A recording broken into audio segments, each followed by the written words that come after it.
আব্দুল্লাহ আনসারী চোখের পানি ফেলে দিয়ে কান্দে আর বলে, মালিক তুমি আমার গরিব বানাইছো, আমার কোনো দুঃখ নাই রে আল্লাহ, আমার কোনো অ্যাপ্লিকেশন নাই, কিন্তু মালিক তুমি আমার এই পরিমাণ গরিব কেন বানাইছো?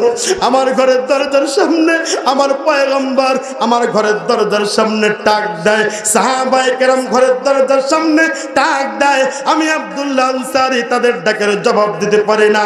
যখন তার স্ত্রী নামাজ শেষ করে ফেলছে আর এই দিক দিয়েও বিশ্ব নবী সরকার দু আলম নবী সাহাবায়ে কেরামদেরকে সাথে করে নিয়ে যখন নাকি মসজিদে নববীর দিকে রওনা দিয়ে দিলেন, যখন যাওয়া শুরু করলেন, আব্দুল্লাহ আনসারী স্ত্রীর নামাজটাও শেষ হয়ে গেল। আব্দুল্লাহ আনসারী ওই পোশাকটা পরিধান করার পরে দরজা খুলে দেখে আব্দুল্লাহ আনসারীর ঘরের দরজার সামনে সাহাবায়ে কেরাম সহকারে সরকারে দু আলম নবী। আমার ভাইয়েরা, আমার বন্ধুগণ, আল্লাহ পাকের পয়গম্বরের জলিল কদর সাহাবী, নাম তার ছিল আব্দুল্লাহ আনসারী। নাম কি? নাম কি বলেন? আব্দুল্লাহ আনসারী আল্লাহ পাকের পয়গম্বরের জলিল কদর সাহাবী ছিলেন। ওই সাহাবী আল্লাহ পাকের পয়গম্বরের পিছনে 5 ওয়াক্ত নামাজ আদায় করতেন। আমার ভাইয়েরা, আমার বন্ধুগণ, আপনাদেরকে এই হাদিসটা শোনানোর উদ্দেশ্য এটাই, সেটা হলো আজকে আমরা বিভিন্ন অজুহাত দিয়ে নামাজ কাজা করি, আছি কি নাই? বিভিন্ন অজুহাত দিয়ে আজকে আমরা রোজা কাজা করতেছি, বিভিন্ন অজুহাত দিয়ে আমরা আজকে দুনিয়ার পাপাচারের সাথে লেগে আছি, কিন্তু আল্লাহ পাকের পয়গম্বরের সাহাবী হাজার বিপদের মধ্যেও পরেও তারা কোনোদিন খারাপ কাজ করে নাই, বিপদের মধ্যে পড়েও তারা কোনোদিন অন্যায় কাজ করে নাই। জোরে জোরে বলা যাবে কি সুবহানাল্লাহ? আমার ভাইয়েরা, আমার বন্ধুগণ, আল্লাহ পাকের পয়গম্বরের সাহাবী, নাম তার হলো আব্দুল্লাহ আনসারী। আব্দুল্লাহ আনসারী আল্লাহ পাকের পয়গম্বরের পিছনে 5 ওয়াক্ত নামাজ আদায় করে, কিন্তু সবার পরে মসজিদে নববীতে যায়, সবার আগে নামাজ থেকে তাড়াতাড়ি বাড়িতে ফিরে আসে। সাহাবায়ে কেরাম আপনার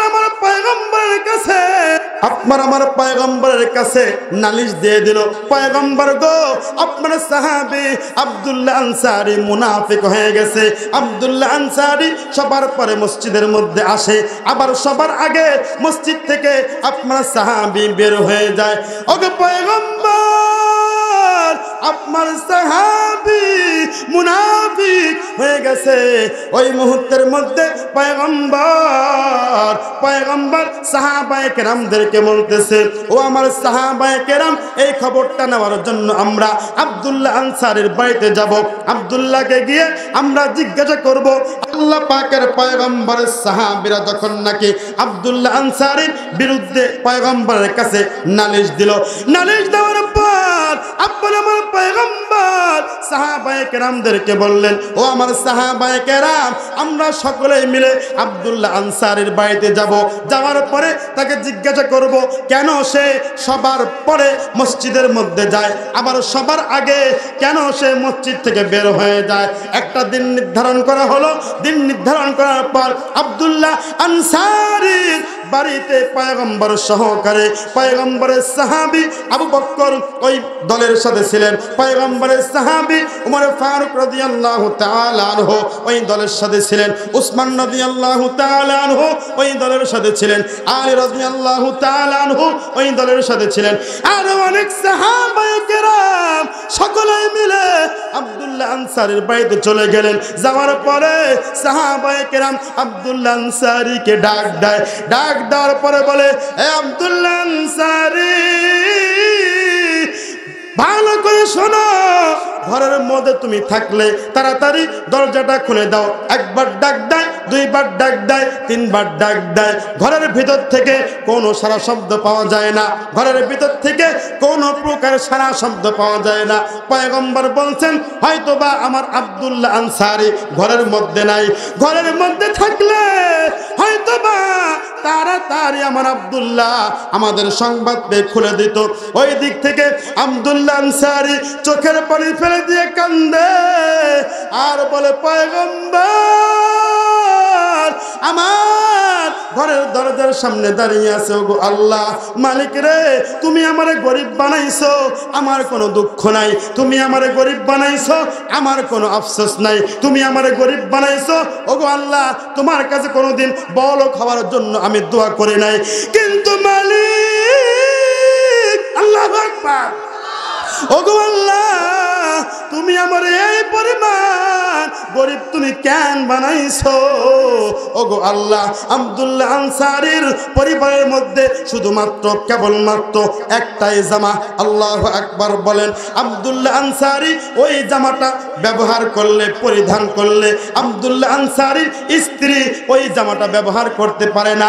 আব্দুল্লাহ আনসারী পরলে তার স্ত্রী ব্যবহার করতে পারে না, স্ত্রী পরলে আব্দুল্লাহ আনসারী ব্যবহার করতে পারে না। আমার ভাইরা, আমার বন্ধুগণ, নামাজের সময় যখন হয়তো আব্দুল্লাহ আনসারী ওই জামাটা পরিধান করে মসজিদের মধ্যে চলে যাইতো, নামাজ আদায় করে আবার তাড়াতাড়ি আব্দুল্লাহ আনসারী বাড়িতে চলে আসতো। তার বিবি ওই পোশাকটা পরিধান করে ওই ঘরের মধ্যে নামাজ আদায় করত।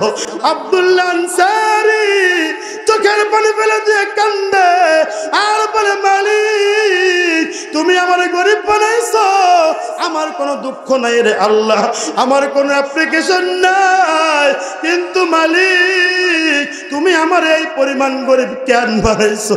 আমার ঘরের দরজার সামনে আমার পয়গম্বর আমার ঘরের দরজার সামনে টাক দেয়, সাহাবায়ে কেরাম ঘরের দরজার সামনে টাক দেয়, আমি আব্দুল্লাহ আনসারী তাদের ডাকের জবাব দিতে পারি না। যখন তার স্ত্রী নামাজ শেষ করে ফেলছে, আর এই দিক দিয়েও বিশ্ব নবী সরকার দু আলম নবী সাহাবায়ে কেরামদেরকে সাথে করে নিয়ে যখন নাকি মসজিদে নববীর দিকে রওনা দিয়ে দিলেন, যখন যাওয়া শুরু করলেন, আব্দুল্লাহ আনসারী স্ত্রীর নামাজটাও শেষ হয়ে গেল। আব্দুল্লাহ আনসারী ওই পোশাকটা পরিধান করার পরে দরজা খুলে দেখে আব্দুল্লাহ আনসারীর ঘরের দরজার সামনে সাহাবায়ে কেরাম সহকারে সরকারে দু আলম নবী আমার দরজার সামনে দাঁড়িয়েছিল। জোরে জোরে বলা যাবে কি সুবহানাল্লাহ। এমন এতিম নবী আমার, পিতা মাতা নাই যে তাহার, তারপরেও এত মারা মারলো তাকে দুশ্মনে, নবী বিনে কে তারাবে ফুলসিরাত মিজানে, নবী বিনে কে তারাবে ফুলসিরাত মিজানে। আমার সাথে সকলে বলেন, চলো চলো চলো মুমিন চলো নবীর সন্ধানে, নবী বিনে কে তারাবে ফুলসিরাত মিজানে, নবী বিনে কে তারাবে ফুলসিরাত মিজানে। লিল্লাহি তাকবীর। আব্দুল্লাহ আনসারী চিন্তা করতেছে, আমার ঘরের দরজার সামনে আমার পয়গম্বর আসছিল, আরে আমার ঘরের দরজার সামনে বিশ্ব নবীজির সাহাবীরা আসছিল, আর আমি দরজা খুলে দিলাম না। এই বলে আব্দুল্লাহ আনসারী বিশ্ব নবীর পিছনে দৌড় দিয়েছে। দৌড় দেওয়ার পর আব্দুল্লাহ আনসারী বিশ্ব নবীজির কাছে চলে গেলেন। যাওয়ার পরে আব্দুল্লাহ আনসারী পয়গম্বরকে বলতেছে, পয়গম্বর আপনি আমার ঘরের দরজার সামনে আসছিলেন, আমি আব্দুল্লাহ আনসারী অনেক ধন্য গো পয়গম্বর। ওগো পয়গম্বর আমি অনেক ধন্য হয়ে গিয়েছি। ওগো পয়গম্বর আপনার সাহাবায়ে কেরাম আমার ঘরের দরজার সামনে আসছিল। ওগো পয়গম্বর আমি আব্দুল্লাহ আনসারী ধন্য হয়ে গিয়েছি, কিন্তু পয়গম্বর আপনি কেন আমার ঘরের দরজার সামনে আসছিলেন গো পয়গম্বর? আপনি একটু আমারে তাড়াতাড়ি বলেন। আব্দুল্লাহ আনসারীকে পয়গম্বর বলতেছে, ও আব্দুল্লাহ তুমি সবার পরে মসজিদের মধ্যে ঢোকো, সবার আগে তুমি মসজিদ থেকে বের হয়ে যাও। কেন কেন কেন এটা জানার জন্য আমরা তোমার ঘরের দরজার সামনে চলে আসছি। আব্দুল্লাহ আনসারী চোখের পানি ফেলে দিয়ে কান্দে আর বলে, পয়গম্বর আল্লাহ আল্লাহ পাক রব্বুল আলামিন আমার এই পরিমাণ গরিব বানাইছে, আমার শুধুমাত্র কেবলমাত্র একটাই জামা আমি পরলে আমার স্ত্রীটা ওই জামাটা পরতে পারে না, আমার স্ত্রী পরলে আমি ওই জামাটা পরতে পারি না। পয়গম্বর গো, আপনার পিছনে নামাজ পড়তে আমার মনে ভালো লাগে, ফজিলত আমি ছাড়তে চাই না, এই জন্যই তো জামাটা নিয়ে আমি আপনার পিছনে নামাজ আদায় করি। সালাম ফেরানোর পর আমি আবার দ্রুত আমার বাড়িতে চলে যাই, যাওয়ার পরে ওই কাপড়টা আমার স্ত্রী পরিধান করে নামাজ আদায় করে। জোরে জোরে বলা যাবে কি সুবহানাল্লাহ। পয়গম্বর চোখের পানি ফেলে দিয়ে কান্দে আর মালিককে ডাক দিয়ে বলে, আল্লাহ আমার জামানার মধ্যে এই পরিমাণ গরিব মানুষ আছে যার শুধুমাত্র কেবলমাত্র একটাই জামা। আল্লাহু আকবার বলেন। পয়গম্বর এই দিক থেকে কান্না শুরু করে দিলেন। পয়গম্বর কাঁদতেছে, এই দিক থেকে আবু বকর সিদ্দিক রাদিয়াল্লাহু তাআলা আনহু এই দিক দিয়ে দ্রুত চলে আসছে। আসার পরে আব্দুল্লাহ আনসারীকে বলে, এ আব্দুল্লাহ, তুই আমার পয়গম্বরকে কি এমন কথা শুনাইলি যার কারণে আমার পয়গম্বর কান্দে? আমার পয়গম্বর যখন নাকি আমার সামনে ইসলামের দাওয়াত দিয়েছে, পয়গম্বর কষ্ট পাবেন, এই জন্যই তো আমি দুইবার আমাকে দাওয়াত দেওয়া লাগে নাই, সাথে সাথে কালিমা পরে মুসলমান হয়ে গিয়েছি। জোরে জোরে বলা যাবে কি সুবহানাল্লাহ। ওমর ফারুক রাদিয়াল্লাহু তাআলা আনহু বিশ্বনবীর কাছে আসছে, আসার পরে বলতেছে, পয়গম্বর গো, আপনার কল্লা নেওয়ার জন্য আমি ওমর আপনার দরবারে আসছিলাম। আপনার সুন্দর চেহারা দেখার পর আমি ওমর আমার গর্দান ইসলামের জন্য অক্ষ করে আমি ওমর আপনার দরবার থেকে ত্যাগ করেছি। আব্দুল্লাহ আনসারীকে ডাক দিয়ে বলতেছে, আব্দুল্লাহ আনসারী, তুই আমার পয়গম্বরকে কি এমন কথা শোনাইলি যেই কথার কারণে আমার পয়গম্বর কান্না শুরু করে দিয়েছে?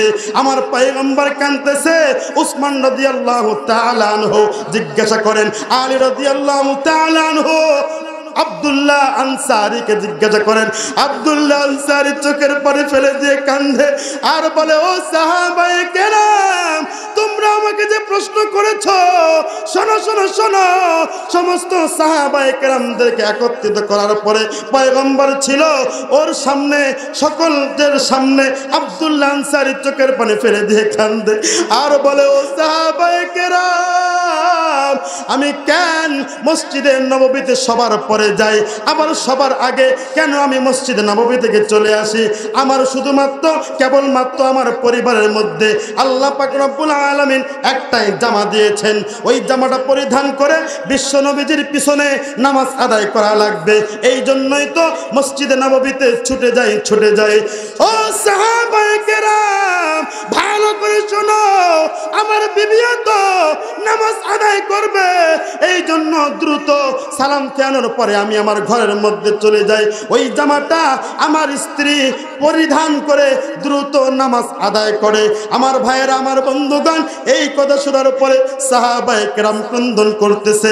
উসমান কান্দে, আলী কান্দে, আবু বকর কান্দে, ওমর ফারুক রাদিয়াল্লাহু তাআলা আনহু কান্দে, বিশ্ব নবী সরকার দু আলম নবী কান্দে আর বলে, মালিক, কাল কঠিন কিয়ামতের ময়দানে ওগো আল্লাহ, আমার জামানার মধ্যে এই পরিমাণ গরিব মানুষ আছে আর আমি জানি না।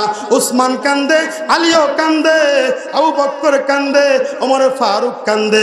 এই দিক থেকে দেখা যায় উসমান রাদিয়াল্লাহু তাআলা আনহু ওই মজলিসের মধ্যে ছিলেন। পয়গম্বর আরেক দিক থেকে তাকায় দেখেন, দুইটা সন্তান একটা খেজুর গাছের সাথে বাঁধা ছিল, খেজুর গাছের সাথে বাঁধা। পয়গম্বর ডাক দিয়ে বলে, ওরে সন্তানের দল, তোমরা কার সন্তান? এই খেজুর গাছের সাথে তোমাদেরকে কে বেঁধে রেখেছে, কারা বেঁধে রেখেছে, আমার একটু খুলে বলো। সন্তানরা চোখের পানি ফেলে দিয়ে কান্দে আর বলে, পয়গম্বর, যে আব্দুল্লাহ আনসারী এতক্ষণ পর্যন্ত আপনার সাথে কথা বলতেছিল, আমরা ওই আব্দুল্লাহ আনসারীর সন্তান। আপনার আমার পয়গম্বর ওই দুই সন্তানকে ডাক দিয়ে বলে, আরে সন্তানের দল, তোমাদেরকে তোমাদের বাবা কেন বেঁধে রেখেছে? এই দিক থেকে সন্তানরা বলে, পয়গম্বর গো, এই যে খেজুর গাছ দেখতেছেন, এই খেজুর গাছ দুইটা হলো, একটা ইহুদির খেজুর গাছ। ওই খেজুর গাছ থেকে খেজুর এসে আমাদের আঙ্গিনার মধ্যে পড়ে। ওই খেজুর যখন আমাদের আঙ্গিনায় পড়ে, আমরা ওই খেজুরগুলো যখন খাই, আমাদের বাবা আমাদেরকে বলে, এরে সন্তানের দল, এই খেজুর খাওয়ার পর তোমরা যদি আমাদের মৃত্যুর পরে আমাদের জন্য দোয়া করো, তোমাদের দোয়া কিন্তু আল্লাহ পাক রব্বুল আলামিন কবুল করবেন না। আল্লাহু আকবার। আমার ভাইয়েরা, আমার বন্ধুগণ, ঘরের মধ্যে কোনো খাবার নাই, খেজুর খাইতে চায়, এরপরও বাবার খাইতে দেয় না। কেন কেন কেন? হারাম খাবার খাইলে বাবা মার মৃত্যুর পরে আল্লাহ পাক রব্বুল আলামিন দোয়া কবুল করবেন না।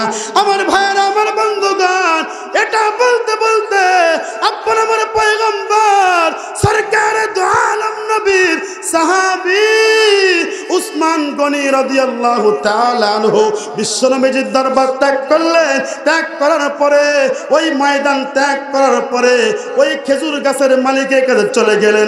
যাওয়ার পরে বলতেছে, ও ইহুদি, অমুক অমুক জায়গার মধ্যে তোমার দুইটা খেজুর গাছ আছে, ওই দুইটা খেজুর গাছ আমি উসমান তোমার কাছ থেকে কিনতে চাই।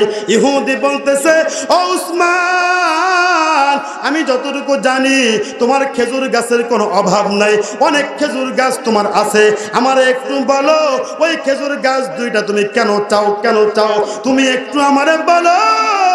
উসমান রাদিয়াল্লাহু তাআলা আনহু বলে, শোনো ভাই, ঘটনা এরকম এরকম এরকম, বিস্তারিত বলার টাইম নাই, তুমি আমার কাছে দুইটা খেজুর গাছ দাও।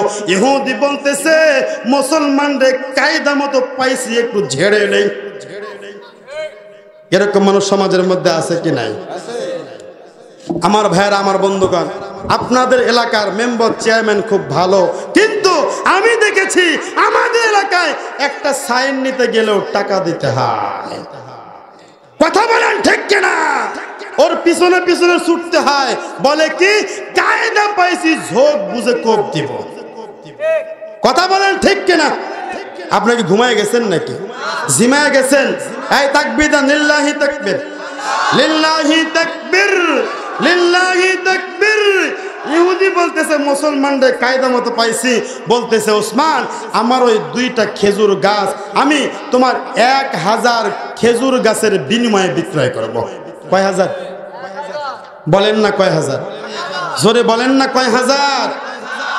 একটা খেজুর গাছের বিনিময়ে 1000 খেজুর গাছ আমাকে দিতে হবে। তার মানে দুইটা খেজুর গাছের কারণে কয়টা? কয়টা? 2000 খেজুর গাছ দিতে হবে। উসমান রাদিয়াল্লাহু তাআলা আনহু বলতেছে, ঠিক আছে, তোমার দাবি আমি মানলাম, তোমার দুইটা খেজুর গাছের বিনিময়ে আমি উসমান তোমাকে 2000 খেজুর গাছ দেব। জোরে বলেন না সুবহানাল্লাহ? আর জোরে বলেন সুবহানাল্লাহ। আমার ভাইরা, আমার বন্ধুগণ, এই দিক থেকে উসমান রাদিয়াল্লাহু তাআলা আনহু তার জীবনের সমস্ত সম্পত্তি একটা বস্তার মধ্যে ঢুকিয়ে তারপরে ওই ইহুদির বাড়িতে গিয়েছিল। জোরে বলেন না সুবহানাল্লাহ। ইহুদি জিজ্ঞাসা করে, ভাই ওই বস্তার মধ্যে কি আছে? উসমান রাদিয়াল্লাহু তাআলা আনহু ওই ইহুদিকে জবাব দেয়, শোনো ও ইহুদি, ভালো করে শোনো, আজকে শুধুমাত্র কেবলমাত্র 1000 2000 খেজুর গাছ নয়, ওই দুইটা খেজুর গাছের বিনিময়ে আমি উসমানের সমস্ত সম্পত্তি চাইলে আমি উসমান আমার জীবনের সব সম্পদ তোমাকে দিয়ে দিতাম। এরপরে আমি আমার পয়গম্বরকে খুশি করতাম। জোরে বলেন না সুবহানাল্লাহ। আমার ভাইয়েরা, আমার বন্ধুগণ, এই দিক থেকে উসমান রাদিয়াল্লাহু তাআলা আনহু পয়গম্বরের সামনে চলে গেছেন।